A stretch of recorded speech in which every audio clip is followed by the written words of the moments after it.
Today's conversation is with Dan Wicklum. I met Dan when he was working at Environment Canada. He was a very senior government official.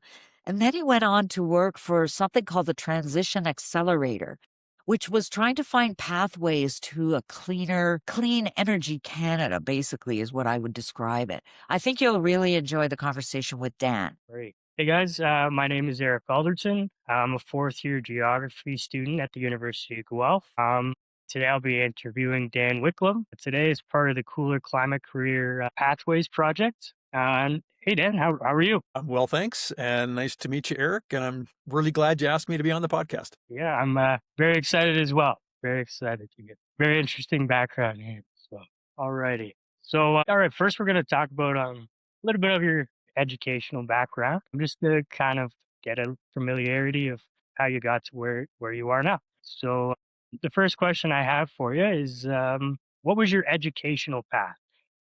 Was it undergrad, master's, and what program were you in? So I did my undergrad at the University of Guelph, and I actually was in the marine biology program. And I remember back in the day, people sort of saying, University of Guelph, marine biology, like, how does that work? You're not close to any ocean. And my joke answer was, well, it's sort of right smack dab in the middle between Pacific, Atlantic, and Arctic. So, that was sort of a flippant answer, but, we had great lab aquarium systems and, of course, the research station on the West Coast. So I did my undergrad at Guelph. Then I did a master's in toxicology at the University of Calgary. And then I did a PhD in ecosystem management at the University of Montana, and I did a postdoc there as well. So I decided to go through the traditional route and get the 3 degrees. Yeah, no, wow, that's quite the distances as well. That's very 3 different places for sure. Well, it was sort of my life circumstances that took me to the places, and then I applied to the schools, as opposed to me figuring out, I'm going to take this program in Calgary and therefore move to Calgary. So basically got jobs in Calgary and Montana, and then decided to go to school there. Wow. All right. That's that's very interesting for sure. For sure. So the next question I have for you is, what were your personal hobbies and interests that influenced you to go into this specific program? And did it change at all throughout your time at school? Yeah. So a couple little anecdotes there, I guess. I mean, I grew up on a farm in a small town called Perth, which is west of Ottawa. Okay. And we had a great sugar bush there, and we had some sort of ponds and some marshy areas. And I think if my mom was here, she would say she always knew I was going to be a biologist, because I used to just go back and, spend time in those natural environments and look at things, and was, fascinated by, life cycles of frogs and red-tailed hawks that nested in big trees or so on. So, I mean, I think I always knew I just wanted to be outside and was fascinated by the outside world. Back in those days, people may not even remember, but there used to be a grade 13 at high school. And my folks, instead of paying me to work on the farm one summer, they paid for tuition for me to go to the Bahamas to take an ichthyology course that was good for grade 13 credit. Ichthyology, of course, is the study of fish. So, I was down there scuba diving and so on as in grade 13, I guess it's probably, 18 years old. And I think that just sealed the deal. I was going to be a marine biologist. So that's why I went into marine biology. But then it is interesting. After I got my undergrad, I did some other things, sports and so on. But I applied for a job with Alberta Environment as, I can't even remember the exact job, but basically a field biologist. And they essentially said, Dan, you're not qualified for that. You need a graduate degree.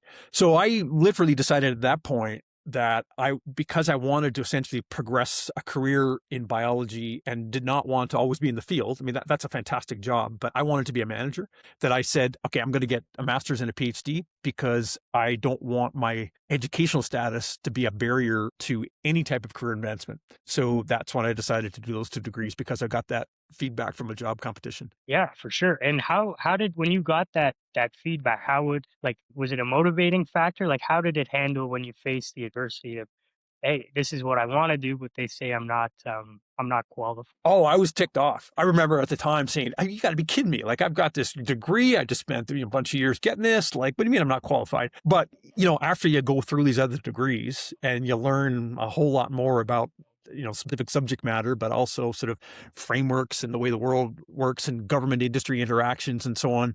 They were absolutely right. Like I would not have done a good job in that position. So, that's just some of the lessons you learn along the way. But, I guess my advice would be to people is, really take the time to think through like what's your end game, where do you want to end up, and what type of education do you need in order to get there. And there's a temptation to sort of say, "Wow, geez, it's just a piece of paper." You always learn everything. You learn a lot, and you get a lot of life experience through these other additional degrees. I think that's a really important thing for people to sit back and say, "What's my end game? Where do I want to end up?" And how do I prepare myself for that? And if that means biting the bullet and to do another degree, then you should probably do it. Yeah, no, for sure, for sure. Um, so another guest question about your educational back. So when you left university and you finally left Montana, did you have an idea of what exactly you wanted to do? Like, is it this career now that you're doing, or Short answer is no. My career has been sort of going from position to position, job to job as they sort of opened up. I never, had a specific career track to take a look 20 years in the future and say, I want that position in that company. It was more evolutionary. And I think both strategies work, but I knew really what I wanted to do is I wanted to make a difference. And I know that sounds trite and ridiculous and so on, but that's great? I just, so I did a postdoc at the University of Montana, and then I was on as an I got a job as an assistant professor. And as it turns out, wow, was I a crappy academic. Like I just, like things went too slow. And I sort of came out of a faculty meeting sort of after I think about a year and a half. And it really struck me to that, really what I was doing as an academic was creating knowledge, and we need that. I mean, we must have fantastic academic systems and great researchers and academics and people that create knowledge and advice and so on. But it struck me that the real difficulty is taking knowledge and then having a system, think like a government Yeah, or a regulator, use the knowledge. So it was implementation that was the big challenge. I sort of literally decided overnight that I was going to leave academia and started asking sort of anyone that would listen about how I could get into sort of more decision making on sustainable development, which was sort of the paradigm at the time. And I ended up working as a political advisor in the Minister of Natural Resources office, the Federal Minister of Natural Resources. So I made the jump from academia to that sphere. But I'll tell you, like I couldn't have made that as quickly or as easier as I had if I didn't have that the academic credentials that I had, the technical credentials. So, even though it was a bit circuitous to get to that job, really relied on that base academic foundation. yeah, no, for sure. And how? So when you made that jump, like, were you networking with people? Like, how did you how did you come about the job? Yeah, one thing, my advice to younger people also always is that the concept of networking is just as important as the concept of getting credentials on paper, like things like degrees and so on. And it comes really easy to some people, like and some people you got to work at it. But I would recommend that everyone develop a very formal strategy. So, think of how much time you put into a course or, a degree. And I would literally sit down with some advisors and people sort of in your network and sort of say, look, I don't may know exactly what job I want, but it sort of looks like this. What connections do I need? What network do I need? And I would be very deliberate. Like in my organization now, the Transition Accelerator, we have, especially younger folks, we have them sit down and make a plan. And always that plan includes identifying one person a week that they will reach out to and say, hey, can I talk? And half of them might reply. But of the half that do reply, even now you can have a virtual meeting and sort of say, look, this is who I am. This is what I'm interested in. Do you have any advice? So think of that. That's like 50 people a year that you very formally reach out to that are outside of your network. And I'd say that is super important. And that's the only reason I got that job in Ottawa is I basically cold called people and said, I'm interested in this. What do you think? And people really respect that, young folks taking the initiative to get quite aggressive in their, in their career path. So I think that concept of networking, being deliberate and putting a lot of effort into it is the key to success in getting jobs and developing a career path. Yeah, no, definitely. Because I think that's very interesting to hear from someone as successful as yourself. That networking is always been a very key aspect to getting your name out, getting these jobs, to finding different places. And, like you said, you were transitioning between jobs up to where you are now. And, Yep. the more people you met, like the strategy, like 50 people per week. I mean, sorry, 50 people a year is, yeah, that's 50 people that you didn't know that are somewhere where you'd like to be or hope to be. So definitely. No, I love that. I You love know, that strategy. and Eric, I'd reach up too. It's great to network with peers. That's fantastic. It's social, and you sort of, your careers develop together, and you can help each other and advise and so on and so forth. But especially for young folks coming right out of school, what you want to do is network with decision makers. Okay. Sometimes that going to a conference, or again, like I accept 100% of the people that reach out to me, usually on LinkedIn, and say, "Hey, can I have a chat?" I accept that 100% of the time. So I probably do close to one a week, I think, with folks, and we just have a half-hour chat. And sometimes I can help them, sometimes I can't. But I would on that concept of networking, I'd reach up, and don't feel bashful. Like, one of my taglines is, in this world, you're your own Santa Claus. Be your own Santa Claus. Make your own opportunities. And I think that reaching up to decision makers is a really important one for young folks in this job market today. Yeah, no, for sure. We'll go through. We were touching on a bit of your experience here. So here, so the first question I have, and you touched on it a little bit. So what was your first job out of university, and then can you remember a transferable skill that you gained out of that job? Look, I'll interpret the word job broadly in this context. And I was sort of lucky. So my answer is a bit goofy here, but my first job is actually, I played football. So I did play football at the University of Guelph, and then was drafted out of there. So I ended up playing for the Winnipeg Blue Bombers, and then the Calgary Stampeders in the CFL. So that was my sort of first formal job. Well, I have this conversation, over my career and so on. And I would say that's sort of a novelty. It didn't really help me in my career. So some people would say, well, jeepers, I don't have that opportunity for whatever reason. I mean, if I was in sales, or if I, that kind of thing, guys that I played with, the concept of them playing CFL football, Canadian Football League, it really helped them. For me, it wasn't. People just don't care. Like, are you technically competent? Do you have them, managerial skills and that type of thing? So I would say the first job that I had, I was actually still playing for the Stampeders. I got a small contract helping to trap small mammals on an urban park called Nose Hill Park in Calgary. So we got up super early in the morning. This was part of a consulting contract that this person had that was trying to basically just document the population dynamics and understand what a proposed development impact would be on this population of small mammals. So that was my first job. It was, sort of in the field, very part-time, but I sort of knew that I had to start this getting relevant experience, or else once that goofy football phase of my life was over, I'd have to start from scratch, from ground zero. And I didn't want to do that. I wanted to build some momentum. So that was my first job. Yeah, wow, that's that's a very unique path for sure. That's are you still a football fan? On and off. Yep. Yep. For sure. All right. So another question I have for you is, in your career working with government, industry, and research organizations, what strategies have you found most effective for getting different sectors to collaborate on the transition to low carbon economy? A little more as your current position here. Right. So, like, super quick. So the phases that I went through is, academic. Then I was in political office. Then I did get a job in the federal civil service, in the Department of Natural Resources Canada, and in the Department of Environment Canada and Climate Change. So I was a manager of various things at that point, wildlife at one point and water at one point. Then I left the government to take on launching an industry association for oil sands, and so basically getting big oil sands companies to work together, share their intellectual property in order to decrease their environmental footprint. And then I left that after about 7 years and launched this organization with now, which is the Transition Accelerator. And we basically help government, industry, and academia work quicker and better together to put in pathways to futures where Canada can make money, be profitable, but also you're tracked to net zero emissions by 2050. So that's sort of the path. But I would say I learned at each step. And I think your question was around like how to get people to collaborate. And I think the core thing is to recognize that people often have constraints. So government people would love to do a whole bunch of stuff. They sort of can't. They're not allowed to say certain things. And people say, well, government should be able to say anything they want. Well, not really. They work for the minister. People that work for the Department of Defense are not allowed to talk about war plans. And sometimes the people that work for the environment minister are not allowed to talk about policy development until it's ready.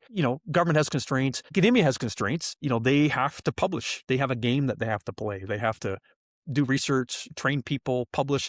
They're not really in the business of actually solving problems. And then, industry has constraints too. They have to be responsible to their shareholders and their boards and their investors and deliver immediate results. So all of these areas, they have great strengths, but also really, really sometimes difficult limitations. So what we do is try to understand those limitations and not chastise people for not doing something because they have these limitations. We help draw out the strengths that they have individually, collectively, and do things where we draw on the strengths and help people sort of manage or compensate for the limitations that they have. So I think, if I was to summarize, it's really this notion of truly, truly understanding what motivates people and organizations and not trying to change them foundationally, but working within those systems in smart ways. Yeah, for That's a sure. long answer. Yeah. No, that's a great answer. So when you're trying to find people's strengths and weaknesses, or what motivates them, what how do you guys do that? Do you talk to them? Is there something like when they sign, like, get a contract for the job, say, hey, like, what are your strengths and weaknesses? Yeah. Eric, look, sorry, I was actually distracted. I got a text come in. Yeah, yeah, You can edit. Can you just give me 10 seconds and re-ask the question? no problem, Okay. no problem. Okay. Sorry. Go ahead. Yeah, no problem, no problem at all. So, all right. So, yeah, my question was: so you were touching on when people for the company are working, you try and focus on their strengths and weakness in terms of collaboration. How do you like? What is your strategy in doing that? What is the Transition Accelerator's way to find that out? Yeah. So if we, couple things I would say. There is usually a very big jump between getting an undergrad and then getting your first job. And I'll tell you a couple of things of why, just based on our experience. One is actually what a full workday is. So, folks might not feel like it right now, but there's not many undergrads, including myself, that actually put in full 8-hour workdays throughout their whole undergrad. Like, not a chance. I remember, like, if I had a dime for every hour of pickup basketball I played, I'd probably be retired right now. So I think, probing people on sort of what their expectation in terms of time management and in terms of level of effort is something that we really, really look at. The other things that we probe for is, so how they interact with other people. So we often bring on, like, in an interview, we'll have 4 people from the Transition Accelerator interviewing someone and understanding how the people sort of work in that dynamic. How well do they listen? How well do they, make sure that they're not miscommunicating? So if someone says something, do they have the confidence in the interview to say, look, I didn't quite understand that. Can you say that again? That's music to our ears. Like, we don't want people to be perfect. We want them to actually have the confidence to make sure that they are communicating in both what they hear and what they say. We really want people to be humble. So the last thing we're looking for is a hotshot. In our organization, we have many people that have 25 years of experience and a PhD. So we need people in their stage of their career that are basically saying, look, I'm quite proud of what I've done as an undergrad, but I understand I've got a lot to learn, and I understand that I need to have the confidence to be able to voice an opinion, but also then the confidence that if my opinion is one that gets discussed and not taken as an organizational position, that's just fine. So I think deliberately developing those communication skills and sort of engagement skills and the skills to work in a group and having the confidence to point to other people and say, that idea is better than mine. That's great. If we hear that, people are going to fit in our organization for sure. And it's not really about who has the best ideas. It's about getting the organization to the best spot. And that takes people to be able to have the confidence to mash ideas and discuss and debate and back off and so on. So that's sort of a ranty roundabout answer, but that's No, some of what we look for. Yeah. yeah, no, that's it's interesting to hear, because you always, as an undergrad, you hear how, competitive it is, and you need to be the top thing, and it's you're when talking to someone in your position, it's, I want to know you want to learn, and that's huge. I think that's definitely big for the younger generations after this podcast to hear, is that Yep.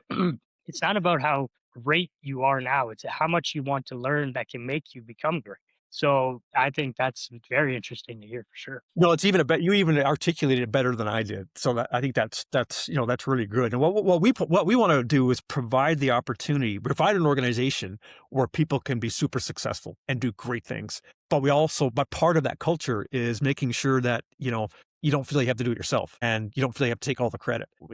Good organizations understand performance, and creating those conditions for people to perform well is really what a good organization is supposed to do. Yeah, no, for sure. So this next question touches on a little bit of, I guess, a big role that you had in collaboration. But so you were drafted in the first round by the Winnipeg Blue Bombers in 1988, and then helped the team win the Grey Cup in the same season. So what was it like entering the CFL as a rookie and immediately being part of a championship team? Yeah, I mean, as you might expect, I always get these questions about sort of that year and that phase of my life and so on. I'm happy to do, I mean, it was fantastic, right? I mean, in one regard, it was just extreme luck. My parents were both athletic, and I inherited athletic ability. And I was, our house was very focused. My parents and our house was really big on being deliberate about things. And if you decide, no judgment in terms of what you do, but if you decide to do it, jump in and give it the best effort you can. So that's sort of the culture. So I was very lucky, to be able to do that.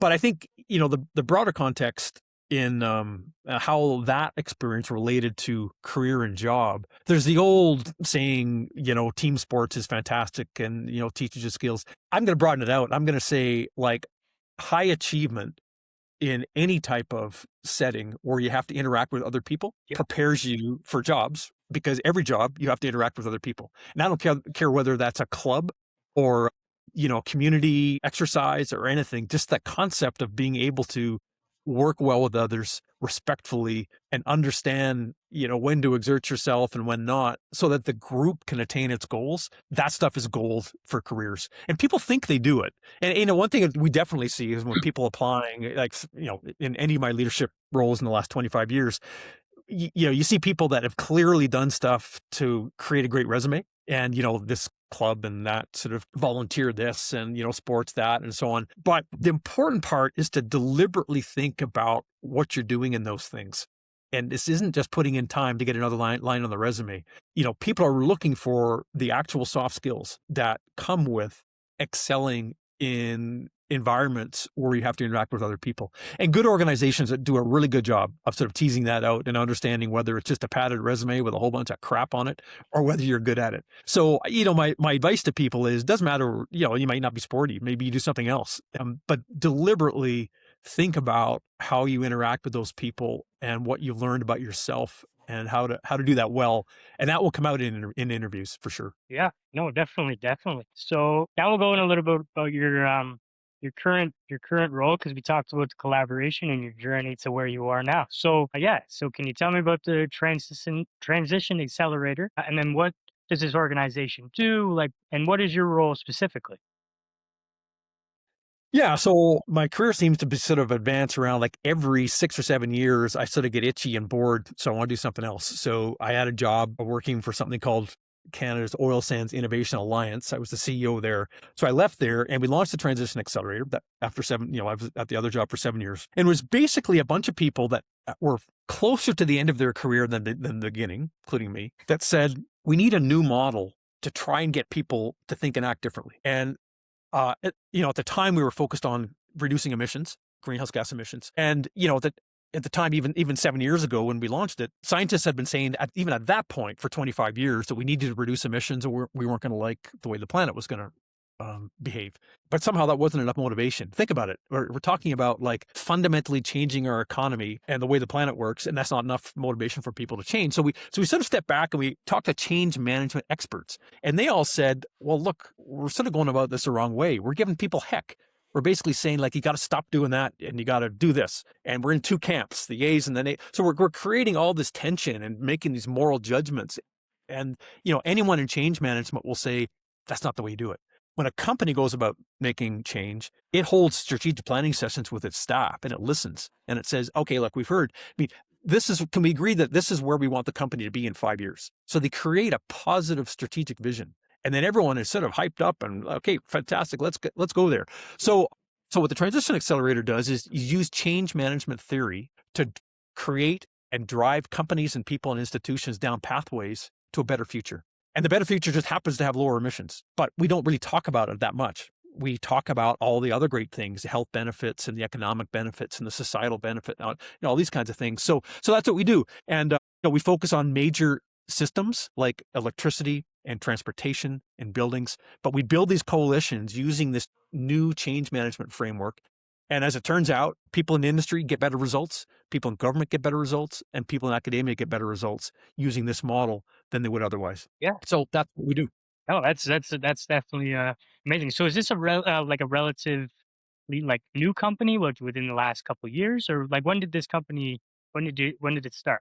So yeah, so I was hired by this a small group of basically, I would say, thought leaders and funders to develop the concept, but they had it pretty much done. It was really my job to launch an organization and develop it. So I was the first hire and the CEO with 0 staff. But now we're 7 years later, and we've got about 45 staff, and pretty solid funding and so on. So most of our folks are technical, so they, engineers and scientists, but we have some engagement specialists, people like they are a pro at getting people to talk together and work together in ways they have not before, and a full suite of other folks, comms and so on. Yeah, so I was the first hire. I've actually stepped down, and there's a new guy called Mo Cabrera that is now this full-blown CEO with all responsibilities, and I am sort of phasing out as so I'm what the heck did we call me? I can't even remember. Some kind of advisor, strategic advisor, strategic something or other.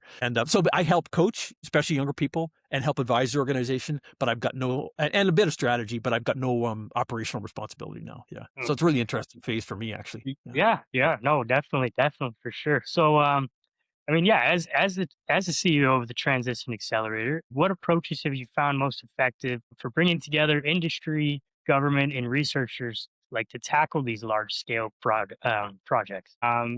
Like, yeah, because it sounds like a lot of people are hopeful, but how do you make them? How do you make?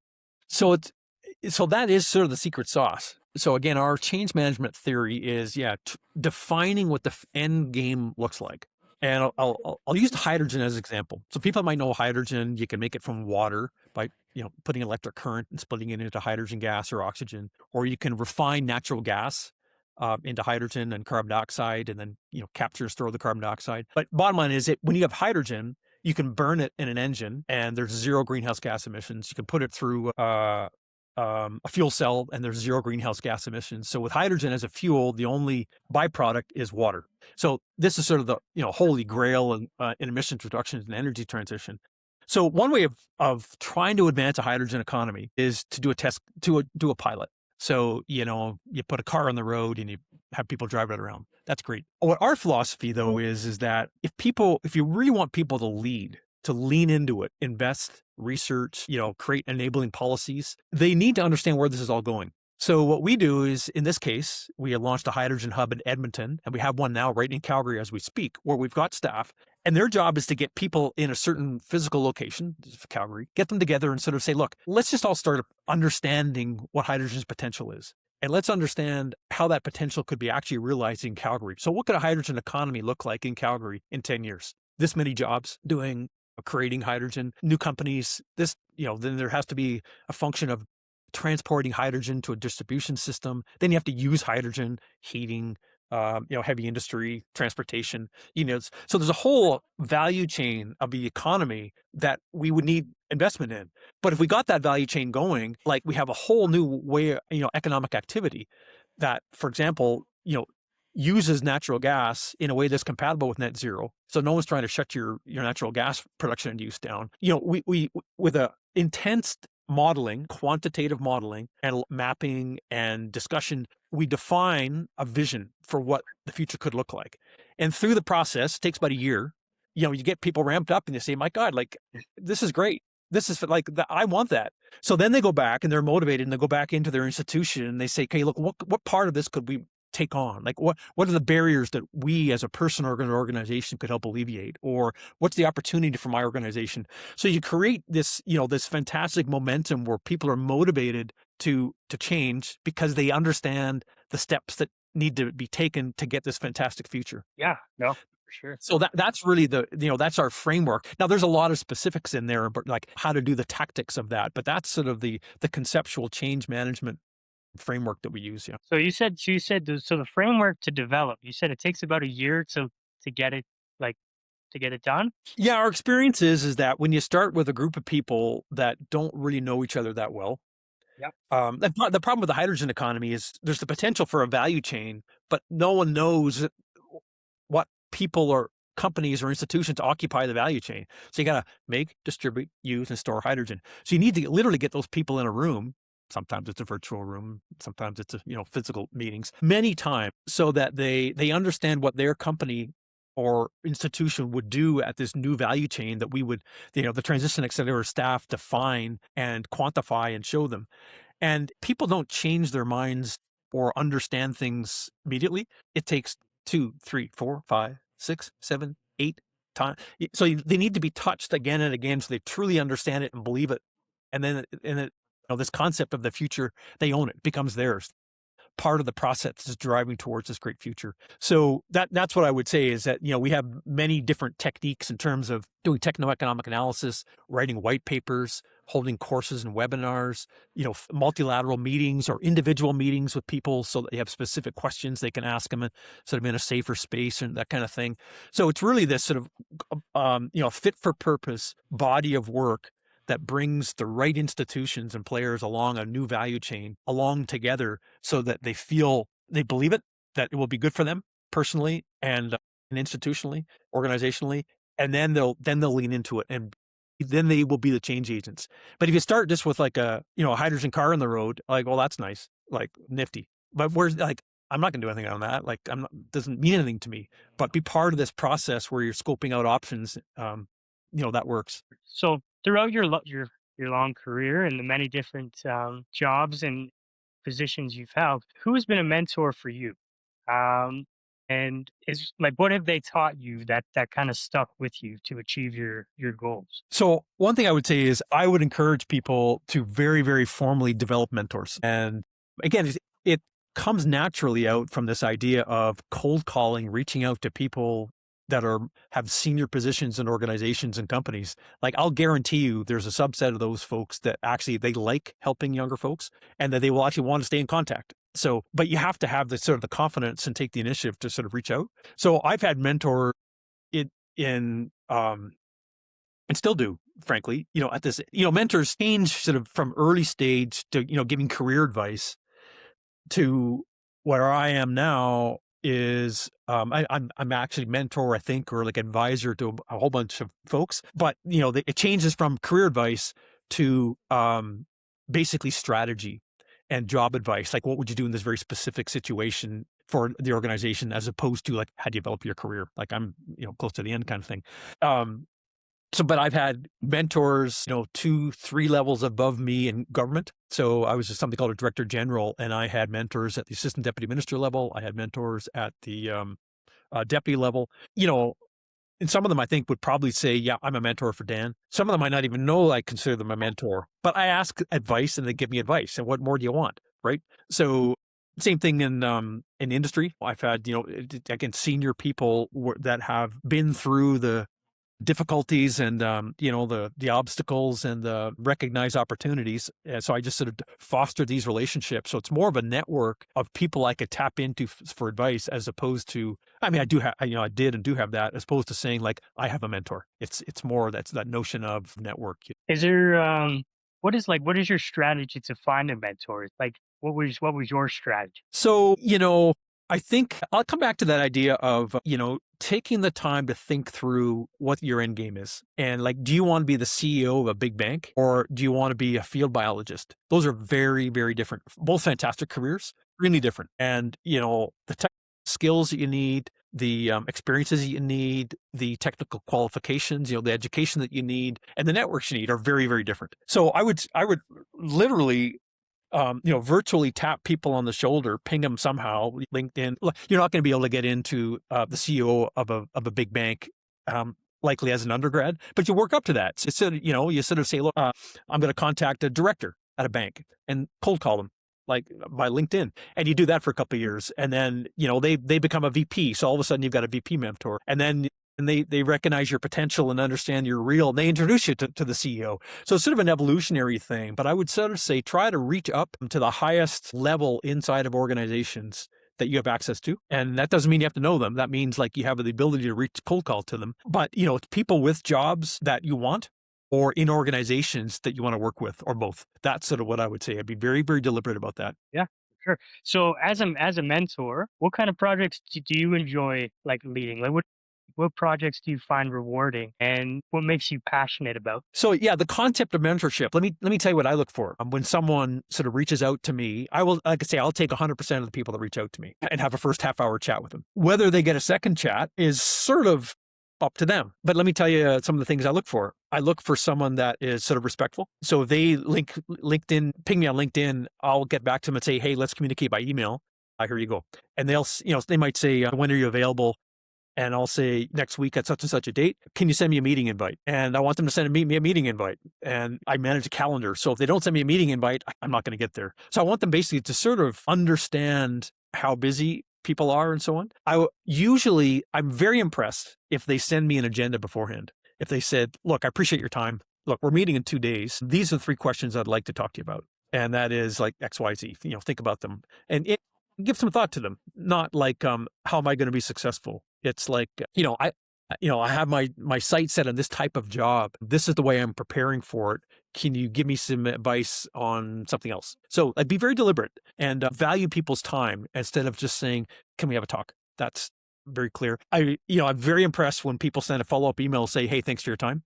That's just good stuff. Well, that's the sort of, I decide honestly who is worth putting my time investment into is the people that sort of understand and have a sort of a culture and think sort of the same way I do. Yeah, no, for sure. That's for sure. And so final thing again, about mentorship. So for University of Guelph students or any university wanting to pursue what you're doing now, is there any advice that you can give them or? Yeah. So I think one thing I would say, again, it's sort of a common theme here, but be very deliberate. And I know that when we get a whole bunch of jobs, your first job's the most difficult one to get. Everyone will have heard that for sure. And your first full-time job. So I take a very deliberate strategy in getting that first job. With AI, it's super easy to write a cover letter and it's super easy to come up with sort of flashy stuff to put into a job application. There can't be any kind of spelling mistakes or punctuation mistakes. Like a single one disqualifies you. There's just too many good people looking for jobs at this point. I would say the concept of networking. Sometimes we hire people that just put an application into a job posting. Sometimes like a cold application. I would say the vast majority of time, people go through the application process, but we have some type of intelligence about them. A colleague knew them at a conference, they've worked on something before, they were a classmate of so-and-so's. So that concept of networking in the type of organization that you want is to support your job application, I think is really important. The other thing I would say is prepare for the job interview. Think of how much time you put into getting an undergrad degree. It's hundreds and hundreds and hundreds and hundreds of hours. I coach people like that, that I'm sort of a mentor for advisoring, saying like, you should probably prepare around 20 to 30 hours for each job interview that you have. And I would say it's impossible for people to prepare by themselves. Put yourself like mentally inside of the interviewer and, physically write out, what are the top 20 questions you're likely to get? The top 10 on sort of softer skills. If this is a collaboration organization, what's your experience in collaboration? What's your philosophy in collaboration? Give me examples of how you collaborated in the past. And then, probably technical skills as well, so on. And then, write out your answer, at least in bullet form. We're not looking for people to regurgitate, but we're looking for people that have internalized sort of what we want from them. We want them to be a collaborator. So you need to be able to talk coherently about collaboration. And then I would say practice with at least one third party. And that could be a parent or a colleague or someone. Practice answering those 20 questions 5 times. So, this sounds like a lot, but it's you don't get hired on a resume. Organizations hire people and you've got to show your best showing at that. I'll even say like there are some organizations that help people prepare for interviews, and you think of how much time and effort you get in an undergrad degree. You need to invest time in an interview. I know there's a new organization called momigotajob.com. This is actually a coaching organization that does this if you don't have good coaches for interviews, Well, there are other options out there to sort of get that coaching. And I would really,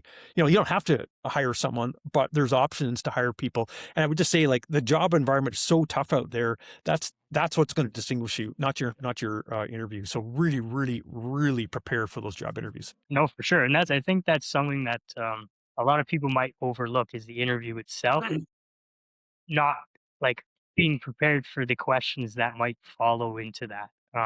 So I like that idea a lot. Saying, And hey, it's often the softer things, like, it's sort of like how you present yourself and the confidence within which you give the answers and whether or not you have to think about it, or you can, clearly you've internalized those kinds of things. So that's the softer side of the coaching as well that really, really comes out, and you need it for collaboration organizations. Like, we have coders, but like, the people that we're hiring for collaboration, they need those soft skills first and foremost, and the technical skills are actually probably even not as important. So working on those soft skills to develop them and also portray them in an interview, super critical. yeah, it's definitely great advice for sure. For sure. Something that I didn't think about either. So I'll finish up here with the final little fun couple questions for you. But if you were not in the current position that you had or could have any job, what would you want to be doing? You could do anything anything. Everyone always asks that question. I mean, everyone sort of challenges themselves, right? Around, so what would they do? And the way I look at it is this: I don't have any regrets in what a career path I took. I really like it. It's been great. Compensation's been great. Personal fulfillment's been great. Personal relationships been great. But if I had to have a parallel path where I didn't have to say, I could have done both, I would have went into the astronaut program. Okay. Okay. That's great. Is space your kind of an interest for you, a big interest? I mean, I'm a pilot, so I fly sort of small planes, but just the concept of aviation and space has just been a fascination and a hobby for me forever. And I just, I've got so much respect for those people that get to, leave the planet. That's pretty cool. That would have been neat. I think that would be remarkable. I heard they might be doing like space trips and stuff now. It's a lot of money, I heard, but all that, yeah, it's fascinating. I think it's such an amazing thing for sure. Super cool. So, yeah, my goal one day is actually I want to go see the NASA Space Center one of these days. So Dude, call me. I'll go with you. there we go. There we go. But all right. So another question for you is what is your favorite way to connect with nature? You're around nature all the time, but what do you like to do? Gosh, this is going to seem like a bit of a rangy answer, but we do everything. I've got, my wife and I, we have 2 kids, they're sort of late 20s now, but like, we rock climb and ice climb, mountaineer, whitewater raft, canoe, hike.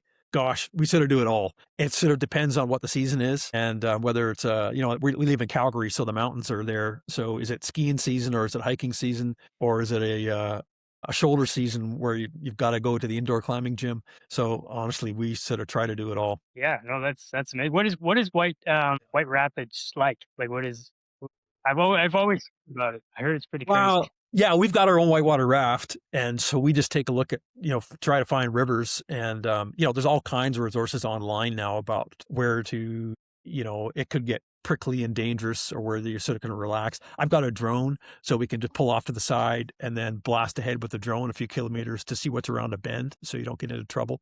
But our favorite river is the Kootenay River. It's, it's a river in BC, and it goes through a national park. And so in the past, we basically did that every second year for a 3-day, 2-night trip. They've actually shut it down last year because of the risk of bringing whirling disease, which is essentially a parasite for some of the salmonid species in that river. They didn't want it to be transferred into the river from people bringing watercraft from outside the watershed. So, we got to navigate those things. But yeah, no, rafting is fantastic because, like, in a canoe trip, you got to plan. If you got a portage, like, down to every pound, it's got to be worth it. With a rafting trip, you can just throw lawn chairs in there and tiki torches and coolers, and you can basically 5-star it all the way down the river if you really want to. So anyway, yeah, different way. Yeah, for sure. And one final closing question for you. So this is a mix of well, you've had a very successful football career. I know you said you get questions about it all the time with Guelph and with the CFL. Like, how did you balance the demands of being an athlete and being a student and keeping the priorities together? Yeah, how did you manage that? I think for me, it really is around focus, and I'll get edgy here. a little bit. Focus to me is really about the ability to say no. So you have all these competing demands on your time, and some of them are in direct contradiction. Like, do I go out to the bar or do I study? You got to say no to one of them. So, that's easy. But even inside, like if you're in a position and your boss gives you 5 things that you want to do, to be able to say to the boss, I can do all these, but I'm not going to have time to do them all well. Another option is to help me prioritize, and I'll do these 2 really, really well, and we'll push the other 3 forward into the future. Or, I'll do these 2 really, really well, and I will do these other 3 tasks, but I'd like us to understand that I'm not going to be able to do as good a job as I'd like to. And can we agree with that? So it's really sort of that ability to sort of prioritize and say no, and have the confidence to, wherever the pressure comes from, to say no. And I think that is really the critical thing, that people need to have the confidence to do that. And again, this may sound edgy here too as well, and maybe a bit too preachy, but I think as you develop your career, the things and the people that worked for you and you were happy to be with and do 10 years ago, you just may not be able to do them now. And that doesn't mean that you're being arrogant. It just means that you're focused and you're moving on. And to be able to say no is a really critical skill. Yeah, no, definitely. That's definitely great advice, because I know being a student, it's very easy to get distracted with athletics, the nightlife, school itself, work. It's very easy to get distracted. Yeah. I think that's definitely great advice. So when someone asks you and says, "Hey, could you give someone 5 tasks?" That situation, how does that, like, what does that make you feel as the boss? Well, I mean, in our organization, we are what I call very planful. So we have people have an annual plan, like that, what we call performance accord. So the supervisor and the person sit down and sort of say, these are the things I want you to accomplish or work on over the year. Great. Then we have a 3-month plan to sort of say, bring a little bit more specificity to that. And then the supervisor and the person agree to that, like in writing, like this is, it's all written out. And then we have a 2-week plan where it comes down to the actual hour. So in the next 2 weeks, you're going to focus on task 1 that needs to be done in 3 months from now. And that is part of your annual plan. And we'll literally say, okay, look, you've got 37 and a half hours each week for the next 2 weeks. How are you going to allocate those hours to what parts of the task for task 1? So you might do a lit review, and that's going to take you, 15 hours. And then you're going to write a summary, and that's going to take X. And then you're going to do an analysis to sort of say, based on the lit review, this is the way I'm going to approach a certain modeling exercise. And so that's how deliberate we are. And, that sounds, pretty detailed, but I tell you, the high performing companies and organizations, like consulting companies, law offices, they sometimes do this down to the 15 minutes. Like if you get a bill from a lawyer, they'll say, I spent 45 minutes on this, and this is my hourly rate. So this is what you get paid. So, high performing organizations that are focused on delivery want to attract people that are all in a work day and are going to put in full days and be super focused. And the other side of the coin on that is, like, we require people to shut off that computer at 5:00 and don't turn it on again until the next morning. And like, we don't want to hear from you on weekends. And we don't, none of this, like, I'm on holidays, but don't worry, I'll check my email. No. Like, we're a work hard, play hard. So that's sort of the way that we do this in terms of sort of focus. And we're looking for people that will, want to be part of the best organization that delivers the best quality work on time. And then it sort of adopts that work hard, play hard organization or, philosophy. So that's sort of the way we do it. Yeah. Yeah, no, that's great, because I think that prevents burnout for all Right. these the negative things from happening. It's very well planned out. So yeah, no, that's good for sure. So I guess, yeah, to finish it up, uh, is there any final questions or any advice you wanted to give to students, or to myself, or to anyone that will be listening to this podcast? Look, I really enjoyed this. I thought your questions were bang on. I just love the fact that, there's a group of folks at the University of Guelph that is understanding that people need to think deliberately about building careers. And so I'd say, clearly a common theme or trend through my answers were all about being deliberate. And I just love that, like, be your own Santa Claus. This, I read something in the paper a couple of days ago that, someone had applied for 500 jobs. And I'm thinking, that doesn't really mean much. How much did they network for the 3 years before that? Well, who are their contacts? How many hours did they prepare with someone for an interview? kind of thing, right? So sort of that notion of, life's not fair. It's sort of up to you to prepare yourself as best you possibly can, get help. The whole world is out there wanting to help younger folks, be successful and be your own Santa Claus. And I'm going to say, go Griffins. That's great. That's awesome. Alrighty, so we'll conclude it here, and then Dan, I want to thank you for your time and spending this hour with us. And yeah, we'll be in touch for sure. Awesome. Hey, I really appreciate this. I enjoyed it.